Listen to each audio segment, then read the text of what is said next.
ሊሰማ ኢየሱስ ዳግም ይመጣል።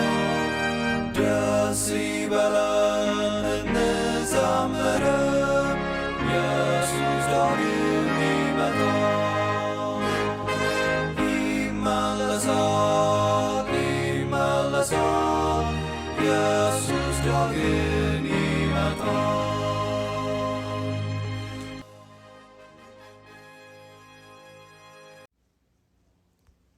በጌታ የተወደዳችሁ የእግዚአብሔር ልጆች እንደምን ቆያችሁ? የእግዚአብሔር አባታችን ስም ለዘላለም የተመሰገነ ይሁን። በእግዚአብሔር ፍቃድ ዛሬም ቃሉን አብረን ለማንበብ ችለናል። ዛሬ እንደ መግቢያ ጥቅስ የተወሰደው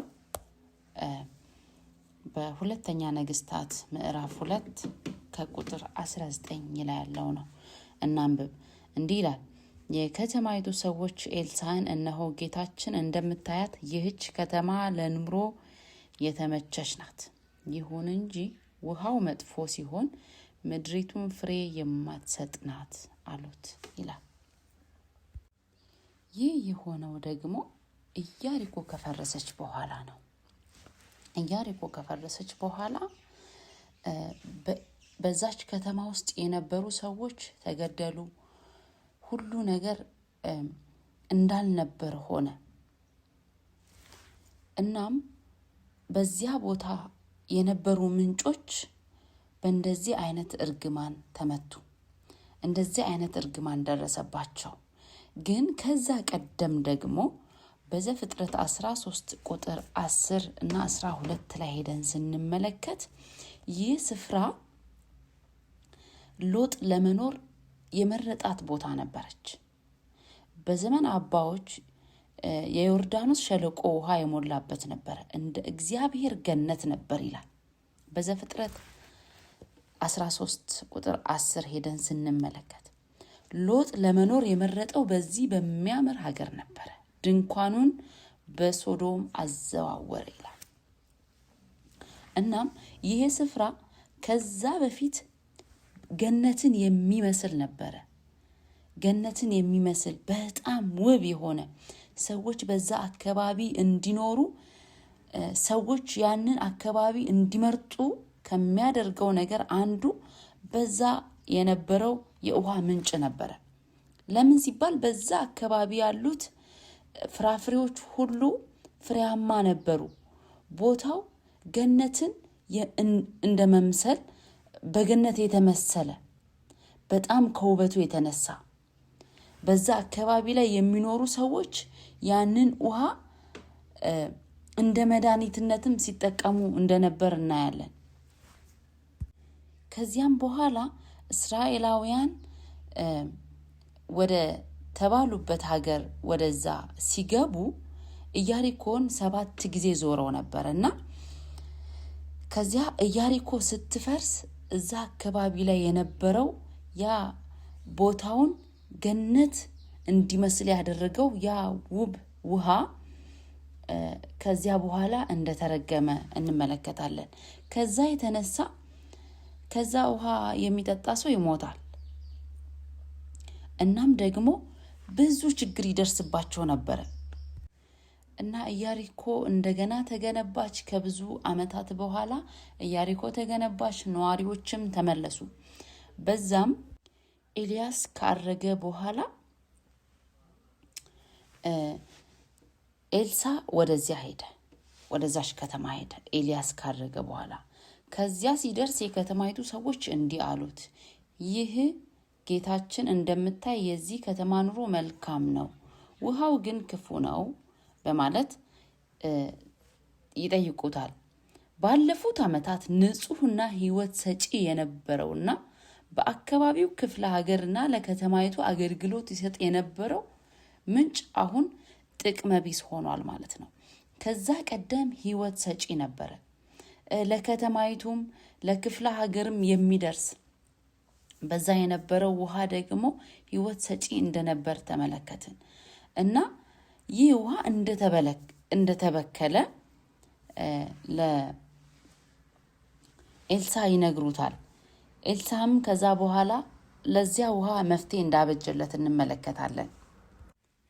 ቁጥር 20 ላይ ሄደን ስንመለከት እርሱም እስቲ በአዲስ ማሰሮ ጨው ጨምራችሁ አምጡልኝ አለ። እንዳለውም አመጡለት።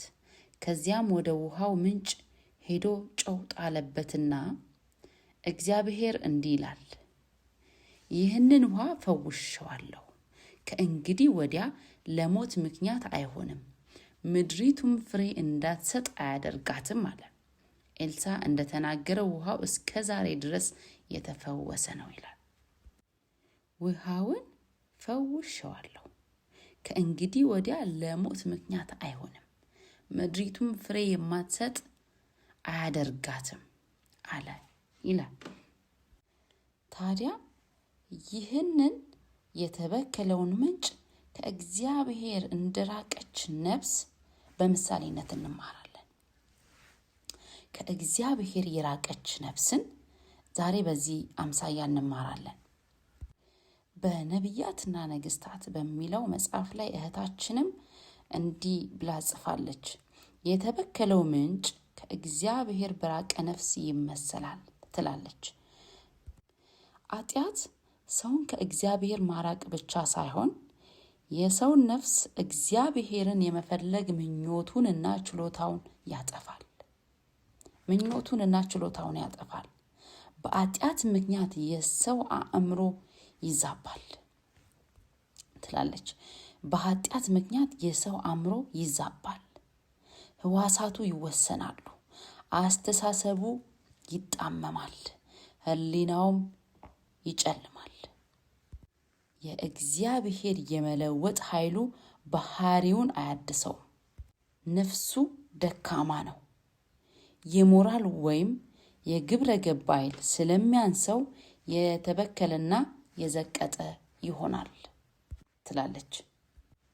ታዲያ የሰው ልጅ በኃጢአት ከተነደፈ የሰው ልጅ ነፍሱ ደካማ ትሆናለች። እግዚአብሔር እንዲቀይረው እንዲለውጠው ወደ እግዚአብሔር እንዳይሄድ ይሆናል እና በኃጢአት የተበከለች ነፍስ አስተሳሰቡ የተጣመመ ትሆናለች፣ ህሊናውም ትጨልማለች። የሱ ህሊና ጨለማ ትሆናለች። ታዲያ ይህንን በኃጢአት የተበከለችውን ነፍስ ከዚያ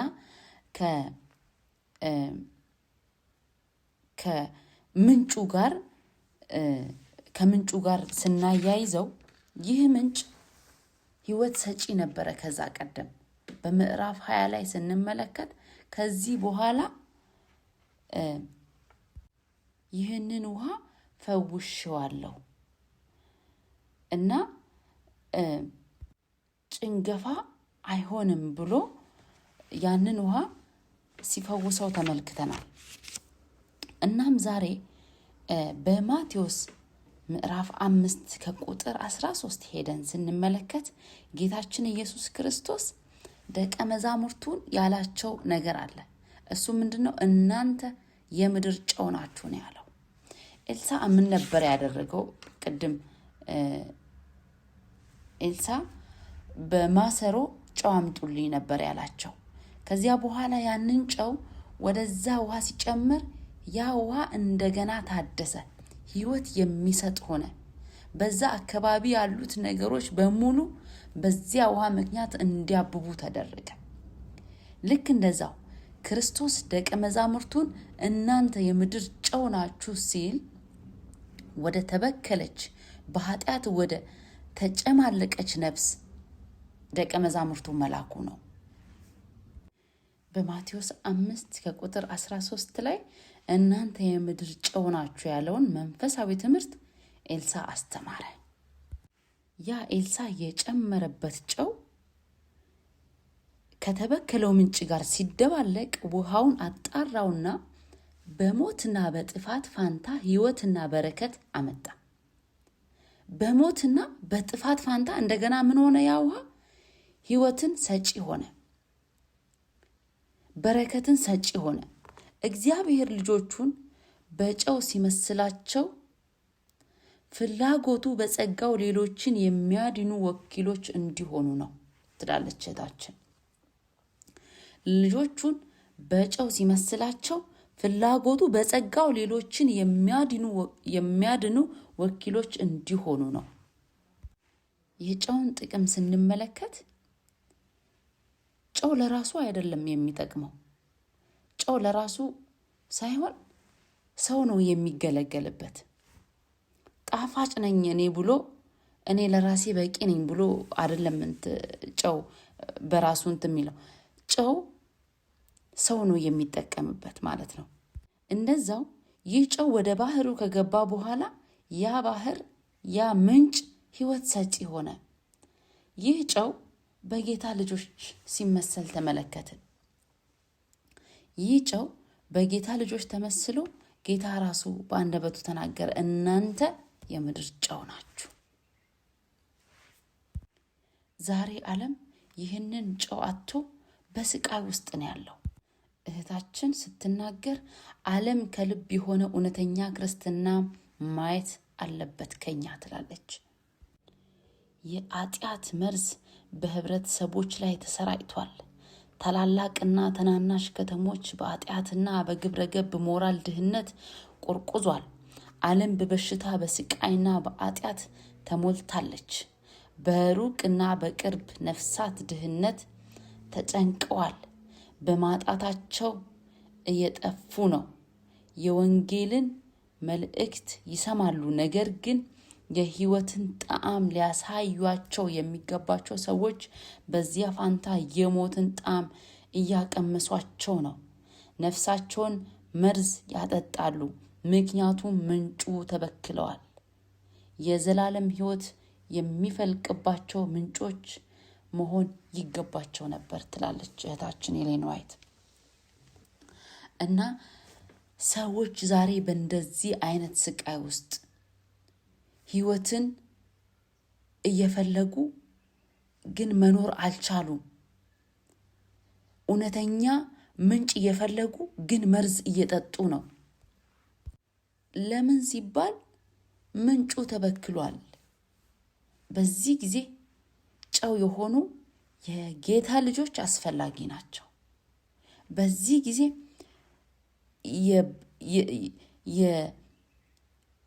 የጠለሸውን ህይወት በኃጢአት ምክንያት የተረገመውን የሰውን ህይወት ወደ ጣፋጭነት ለመቀየር፣ ወደ መልካም መዓዛ ለመቀየር የጌታ ልጆች አስፈላጊ ናቸው። ለምን ሲባል ጨው ስለሆኑ። እናንተ የምድር ጨው ናችሁ ተብለናል። የእግዚአብሔርን ቃል ይዘን ልንደርስላቸው ይገባል። ታዲያም በእግዚአብሔር ቃል ልባቸው እንዲታደስ የእግዚአብሔር ልጆች ጨው የሆኑት የእግዚአብሔርን ኃይል እና ችሎታ ይዘው ወደ ህዝብ መሄድ አለብን። ወደ ህዝብ መሄድ አለባቸው። የእግዚአብሔር መንፈስ በነፍስ ውስጥ አዲስ ህይወት ያሳድራል ትላለች እህታችን። ለክርስቶስ የመታዘዝና ለሱ የመገዛትን ምኞት ያመጣል። ውስጣዊ ሰውነቱ ወደ እግዚአብሔር ምሳሌነት ይታደሳል ትላለች። የእግዚአብሔር ቃል የሚቀበሉትን የእግዚአብሔርን ቃል የሚፈልጉት የተጠሙትን ሁሉ እንደሚያረካ፣ የደከሙትን እንደሚያበረታ፣ ከተራራ ስር መንጭቆ በቁርጠኞች መካከል እየተጣራ ሳያቋርጥ እንደሚወርድ ወንዝ ነው ይላል። እንደሚወርድ ወንዝ ነው። አወራረዱ ጥልቅ ሆኖ ውሃው መሬትን ሁሉ እንደሚያጠጣ ወንዝ ነው። እያዜመ የሚወርደው ውሃ በመንገዱ ፍሬን እያበራከተ ያልፋል። በዳሩ የሚገኘው ስር የለመለመ ዛፎች ቅርንጫፋቸው የበዛ አበባዎቹም በጣም የፈኩ ወይም የደመቁ ይሆናሉ። መሬት በድርቀት ምክንያት አዋራ ስትሆን የወንዙ ዳር ግን ለምለም ይሆናል ትላለች። እውነተኛ የእግዚአብሔር ልጅም እንዲሁ ነው። የክርስቶስ ሃይማኖት ሕይወትን ያድሳል። ሕያውና መንፈሳዊ ጉልበት ነው። በደረቅ ፋንታ ልምላሜና ፍሬን የሚያስገኝ የውሃ ቦይ ወይም መስኖ ይመስላል ትላለች እህታችን። በመጽሐፍ ቅዱስ እውነት ተባርከው ነፍሳትን ለማዳን የተሰለፉ ሁሉ በሕይወት ላይ መልካም መዓዛ የሚረጩ የኑሮ ቀማሚዎች ይሆናሉ ትላለች እህታችን። እና የእግዚአብሔር ልጆች እኛ ዛሬ ምን ላይ ነው ያለነው? እውነት ሕይወታችን እንደ ጨው የሰውን የሌላዎቻቸውን ሕይወት የሚቀይር ሆኗል ወይ? እውነት እኛ ዛሬ የሕይወት ቀማሚ ሆነናል ወይ? በእግዚአብሔር ቃል እየደረስንላቸው ነው ወይ የሚለውን ራሳችንን መጠየቅ አለብን። የምድር ጨው ናችሁ ብሎ ጌታችን ኢየሱስ ክርስቶስ ሲናገረን እኛ በእሱ አማካኝነት የእሱን ቃል ወስደን ሕይወትን ወስደን ለሌላዎቻቸው ሕይወትን እንድንሰጥ እንድናተርፋቸው ከእርግማን ደግሞ ወደ ሕይወት እንዲቀየሩ እንድናደርጋቸው ከኛ ይፈልጋል ጌታችን ኢየሱስ ክርስቶስ። ስለዚህ የተቀበልነውን እውነት የተቀበልነውን የኛን ማንነት ጥቅም ላይ ልናውለው ይገባል። ብዙዎች ዛሬ እውነተኛውን ምንጭ ትክክለኛውን ሕይወት የሚሰጠውን ውሃ ሳይሆን እርግማንን እየወሰዱ ነው ያሉት፣ መርዝን እየጠጡ ነው ያሉት። ብዙ ሰዎች ለብዙ ነፍሳት መርዝን እያጠጡ ነው። ሕይወት ያልሆነውን ነገር ሕይወት ነው እያሉ፣ ሕይወት የማይሰጠውን ነገር ሕይወት ይሰጣል እያሉ ለብዙ ነፍሳት መታለል እየደረሰበት ነው። ጭንገፋ እየደረሰበት ነው። ሞት እየደረሰበት ነው። ስለዚህ የጌታ የሆኑ ልጆች የጌታ ምርጦች ልንደርስላቸው ይገባል ማለት ነው። በጌታ ቃል ስንደርስላቸው በየቀኑ ከማያቋርጠው የጸጋው ዕውቀት ምንጭ ሲጠጡ ልባቸው በጌታቸው መንፈስ ተትረፍርፎ መሙላቱን ይገነዘባሉ። ከዚያም በኋላ ደካሞች ይበረታሉ፣ በሽተኞች ይፈወሳሉ። ኃጢአታቸው የከበዳቸው ሸክማቸው ይቀልላቸዋል። በኃጢአትና በኃጢአት ውጤቶች ተኮማትረው የነበሩ ሰዎች ከከንፈራቸው የምስጋና ድምፅ ይሰማል። ከዚያ በኋላ በመኃልየ 4:15 ላይ የእግዚአብሔር ቃል የገነት ምንጭ የሕይወት ውሃ ጉድጓድ ከሊባኖስ የሚፈስስ ወንዝ ነው ይላል። እና የእግዚአብሔር ልጆች ማንነታችንን አውቀን ከጌታ በተቀበልነው ለሰዎች ልንደርስላቸው ይገባል። ብዙዎችን ከጥፋት ልንታደጋቸው ይገባል። ዓለም እኛን እየጠበቀ ነው። እውነተኛ ማንነታችን ጨው መሆናችን ለዓለም መገለጥ አለበት እና ጌታ በሰጠን ማንነት እኛም ለራሳችን መኖር እንድንችል ጌታ በሰማነው እንድንኖር ሁላችንንም ይርዳን።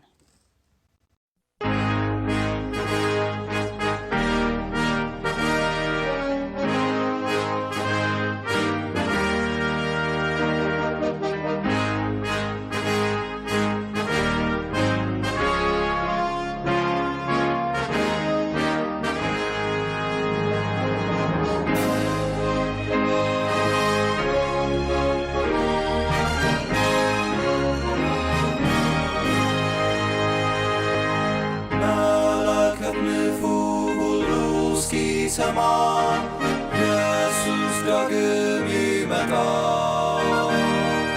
ደስ ይበለን እንዘምር፣ ኢየሱስ ዳግም ይመጣል። ይመለሳል ይመለሳል፣ ኢየሱስ ዳግም ይመጣል። ተራሮቹ ኢየሱስ ዳግም ይመጣል። ኢየሱስ ይመጣል በክብር ዳግም ይመጣል። ይመለሳል፣ ይመለሳል፣ ኢየሱስ ዳግም ይመጣል።